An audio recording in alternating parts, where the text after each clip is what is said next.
నమస్తే, welcome to our channel. నేను సౌజన్య. Professor Nageshwar చాలాసార్లు కూడా జగన్మోహన్ రెడ్డి ఏం చేసినా ఆయన కరెక్టే చేశాడు అని చెప్పేసి ఆయన చాలాసార్లు ఆయన అభిప్రాయాన్ని అండ్ అనాలిసిస్ని కూడా మన అందరితో పంచుకోవడం జరిగింది.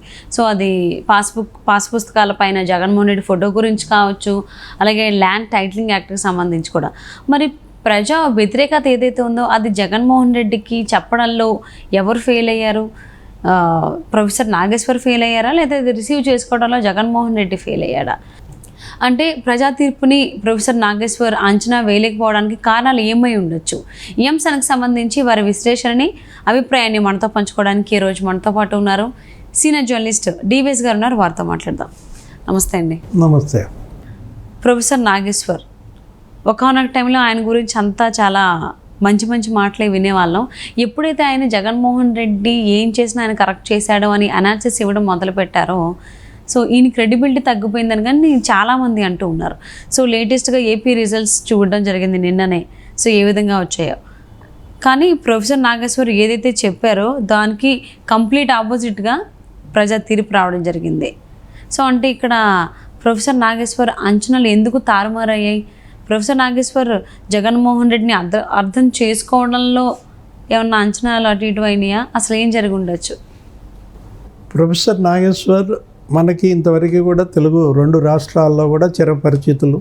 ఆయన ఏంటి, సామాజిక ఆర్థిక విశ్లేషకులుగా, ఆయన ఒక ప్రొఫెసర్గా, అనేక యూనివర్సిటీల్లో విజిటింగ్ ప్రొఫెసర్గా కానీ, లేదు 2 times ఆయన కౌన్సిల్ ఎమ్మెల్సీగా చేసిన దీంట్లో చుక్కా రామయ్య వీళ్ళందరితో కూడా గతంలో ఆయన ఒక నిబద్ధత, సమాజం పట్ల ఒక బాధ్యత, ప్రజల పట్ల ఒక చిత్తశుద్ధితో మనం చూసిన దీంట్లో ఈ ఎన్నికల్లోనే మీరన్నట్టుగా ఆయన విశ్లేషణ వివాదాస్పదమైంది.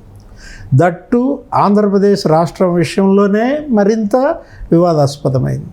ఎందుకంటే ఆయన ఏదో జగన్మోహన్ రెడ్డికి వత్తాసుగా తన విశ్లేషణ ఇచ్చినట్టుగా, జగన్మోహన్ రెడ్డి చేసిన ప్రతి పనిని ఆయన సమర్థించాడని, ఆ పాస్ పుస్తకాలపైన జగన్మోహన్ రెడ్డి ఫోటో ఉంటే తప్పేంటని ఆయన ఏదో అన్నట్టుగా వెంటనే తెలుగుదేశం వాళ్ళందరూ ఆయన టార్గెట్ చేయటము, ఆయన కూడా వాళ్ళకి కోర్టు నోటీసులు పంపించటము, ఇలా ఏదో గందరగోళమైన దీంట్లో జగన్మోహన్ రెడ్డి ఘోర పరాజయం. మామూలు పరాజయం కాదు, అసలు దేశ చరిత్రలో ఏ రాజకీయ పార్టీకి రానటువంటి ఘోర ఓటమి. ప్రతిపక్ష హోదా కూడా రాని పరిస్థితి అక్కడ. మరి ఇంత ఘోర పరాజయం ముంగిట జగన్మోహన్ రెడ్డి ఉన్నప్పుడు అంత గొప్ప విశ్లేషకుడు దాన్ని ఎందుకని అంచనా వేయలేకపోయారు? అంటే జగన్మోహన్ రెడ్డిని బాగా అర్థం చేసుకున్నారు ప్రొఫెసర్ నాగేశ్వర్, ప్రజలను అర్థం చేసుకోలేదా? ప్రజల నాడి పట్టడంలో ప్రొఫెసర్ విఫలమయ్యాడు, జగన్ నాడి మాత్రం బాగా పట్టాడు అనే విమర్శలకే ఆయన ఆస్కారం ఇచ్చేటట్లుగా నాగేశ్వర్ గారి విశ్లేషణ వివాదాస్పదమైంది. జనరల్గానే సర్వే సంస్థలైనా, లేకపోతే ఎగ్జిట్ పోల్స్, ఈ ప్రీ పోల్స్, లేకపోతే ఆ పోస్ట్ పోల్స్, ఇవన్నీ కూడా అన్నీ కరెక్ట్ అవ్వాలని లేదు కదా. విశ్లేషకుడు చెప్పిందంతా నిజం అవ్వాలని ఉందా? ఆ విషయంలో ఆయనేమి అతీతుడు కాదు. ఆయన అంచనాలు కూడా విఫలం కావచ్చు. ఇక్కడ ఇష్యూ ఏంటంటే జగన్మోహన్ రెడ్డి చేపట్టినటువంటి ప్రజాకంటక చర్యలనే ఆయన విమర్శించకుండా, అంటే గట్టిగా, తర్వాత జగన్మోహన్ రెడ్డి చేసిన పనులను కూడా చేస్తే తప్పేంటి అన్నట్టుగా మరో వక్ర భాష్యాలు ఇచ్చినట్టుగా తెలుగుదేశం పార్టీ ఆయన్ని టార్గెట్ చేసింది. దానికి ఆయన కూడా కొంచెం నొచ్చుకున్నట్టుగా మనం చూసిన ఉదంతాలు ఉన్నాయి. ఆయన ఒక్కడే కాదు, కొంతమంది జర్నలిస్టులు, సీనియర్ జర్నలిస్టులు, మనం కొమ్మినేని శ్రీనివాసరావు కావచ్చు, తెలకపల్లి రవి కావచ్చు, దేవులపల్లి అమర్ కావచ్చు, వాళ్ళంటే ఈ చివరి 2 జగన్మోహన్ రెడ్డి వల్ల వాళ్ళు లబ్ధి పొందారు. ఎవరు? కొమ్మినేని శ్రీనివాసరావు, నెక్స్ట్ దేవులపల్లి అమర్. వాళ్ళు జగన్మోహన్ రెడ్డికి మద్దతు పలకటం ఇవాళ కొత్త కాదు. 10 ఏళ్ల నుంచి వాళ్ళు సాక్షిలో ఉద్యోగులుగా ఉన్నారు. ఆ ఛానల్లో పనిచేసిన దీంట్లో చంద్రబాబు పై వ్యతిరేకతను పెంచడంలో, తెలుగుదేశం పార్టీని టార్గెట్ చేయడంలో యథాశక్తి వీళ్ళు మోసారు. కొమ్మినేని శ్రీనివాసరావు కావచ్చు, దేవులపల్లి అమర్ కావచ్చు. దానికి ప్రతిఫలంగానే జగన్మోహన్ రెడ్డి సీఎం అయిన తర్వాత వాళ్ళకి పోస్టులు కూడా ఇచ్చారు. ఈయన ప్రెస్ అకాడమీ చైర్మన్ చేశారు. ఆయనేమో ఏదో జాతీయ వ్యవహారాల ఇదిగా బాధ్యుడిగా నియమించాడు. ఎవరు? Media coordinator Devulapalli Amar. Cabinet పోస్ట్లో ఏదో మొత్తానికి జీతభత్యాలు కూడా బాగా పుష్కలంగా అందుకున్న దాంట్లో అదొక పెద్ద వివాదమైంది.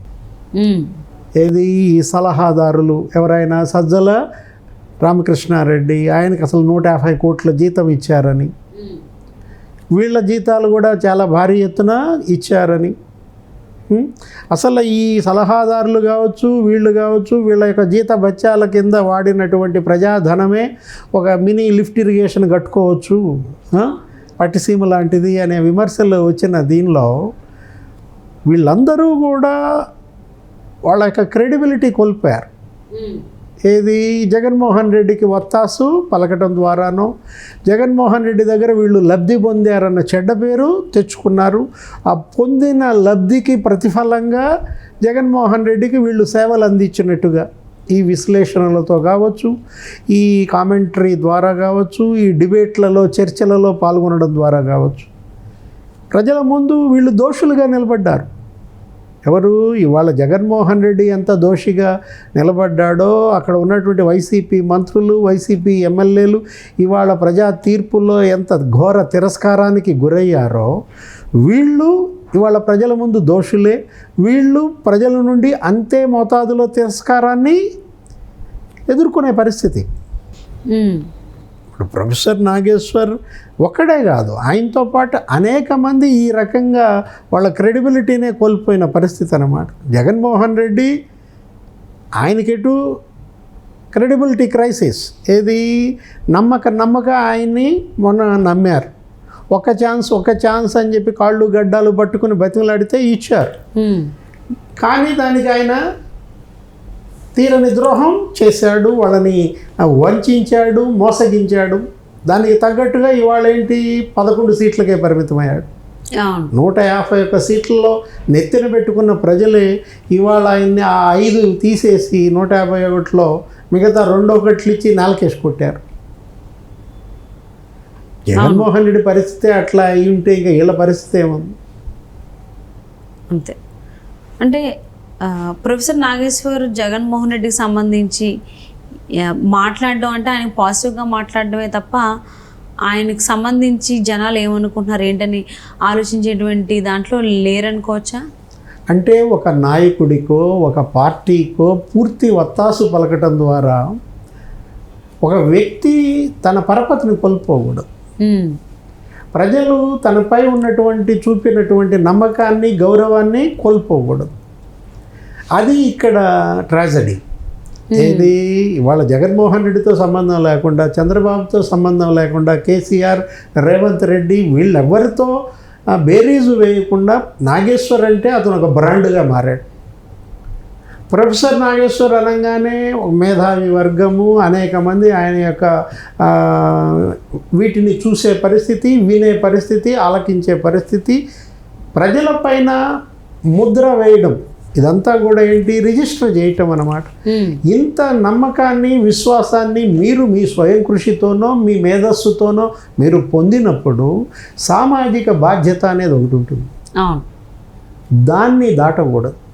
ఏది? మన బాధ్యత ప్రజల పట్ల, సమాజం పట్ల మనం ఎంత స్థాయిలో నిర్వర్తించామనే ప్రశ్న మనల్ని మనం వేసుకోవాలి. సో మరి ఇప్పుడు ప్రొఫెసర్ నాగేశ్వర్ జగన్మోహన్ రెడ్డి గురించి మాట్లాడినవన్నీ కూడా అబద్ధాలు అని, అవి ఫేక్ అని అర్థమైపోయింది ప్రజలందరికీ కూడా. సో ప్రజా తీర్పుకు సంబంధించి చూసి మరి ప్రొఫెసర్ నాగేశ్వర్ అలా అని మనం ఆయన ఫేక్ ప్రొఫెసర్ అనకూడదు. ఆయన చెప్పి ఆయన్ని ఫేక్ అనట్లేదు. అంటే ఆయన ఏదైతే అనుకున్నారు, అంచనాలు వేసుకున్నారు, అవన్నీ తారుమారు అయిపోయినాయి. సో అవన్నీ ఇప్పుడు అబద్ధాల కిందే కనిపిస్తున్నాయి అందరికీ. ఆయన చెప్పినప్పుడే అందరూ ఈయనండి ఎలా చెప్తున్నారు, బాగానే ఉండేవాళ్ళు కదా, ఇది అబద్ధం అని తెలిసి ఈయన ఎందుకు చెప్తున్నారని చాలామంది అభిప్రాయపడ్డారు యాక్చువల్లీ. సో వినడం జరిగింది మనం చాలాసార్లు. మరి ఇప్పుడు తీర్పుకు సంబంధించి మనం చూసుకున్నట్లయితే వాళ్ళని మనం కుహనా మేధావులు అనకూడదు మళ్ళీ. ఎందుకంటే మేధావులే తప్ప మళ్ళీ కుహనా మేధావులు అనే పదం ఏంటి? అది తప్పు అన్నమాట. అవును. సో మరి ప్రొఫెసర్ నాగేశ్వర్ ఈ ఏపీ ప్రజా తీర్పుకు సంబంధించి దాన్ని ఎలా తీసుకుంటున్నారు, తీసుకుని ఏ విధంగా అనేది ఇంకా ఆయన ఏం ఒపీనియన్ బయటికి చెప్పలేదు ఇంకా. సో మరి చూద్దామండి మరి ఈ ప్రజా తీర్పుకు సంబంధించి ఆయన ఏం విశ్లేషణ ఇస్తారనేది. Thank you so much TVS గారు. నమస్తే.